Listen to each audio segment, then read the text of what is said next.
book you were talking about the scene in Ruby Gentry and how Jennifer Jones didn't wear makeup. You could see her blush and how when she had to hit you, she literally cracked her. Well, that's of course a different point. Right. Could you well, talk about that? Jennifer, to the best of my knowledge, only actress I've ever worked with who didn't wear makeup. No kidding, didn't wear makeup.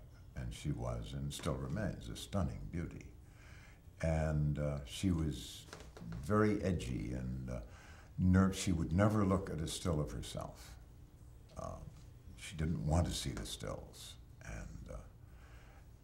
But she was very professional, knew the words, on time, ready to work, all that stuff.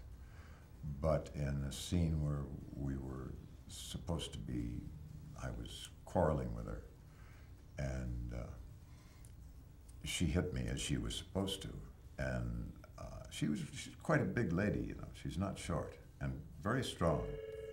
And she almost knocked me down. Now that's with one backhand, and broke her hand. Was she different once the camera was off? I mean, when the camera... No, she was the same. She was a fairly private woman. Do you think that the directors treated the actresses with more indulgence than they did the male actors? I guess you're supposed to be politer to women.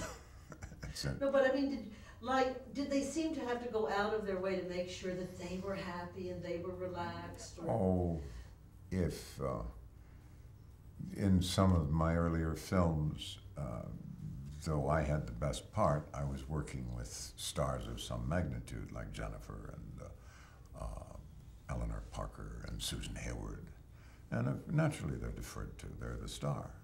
No, there's nothing unusual about that. In the 1950s, just how small a town was Hollywood? Was it all that different? Well, to this day, Los Angeles is not really a city. It's a series of contiguous communities, one of them being the film community. I'm not certain the film community has changed vastly, except that it's not dominated by television. But other than that, I wouldn't say.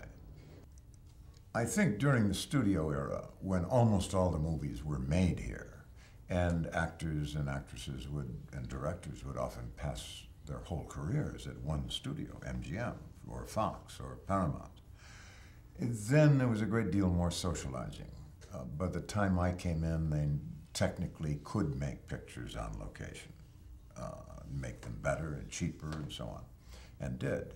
So that kind of fragmented what probably was what Janet has described as the social structure of the studio era, which, while it was still in existence when I came, I remember they must have invited everybody in town because we were very new in town, and we were invited to Marion Davies, a party Marion Davies gave.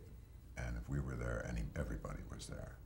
And the feature I remember most is in the front hall was an Egyptian sarcophagus, a real Egyptian sarcophagus, about 8 feet by 4 feet by 4.5 feet, filled with cracked ice and Nebuchadnezzars, not Magnums, Nebuchadnezzars of Dom Perignon.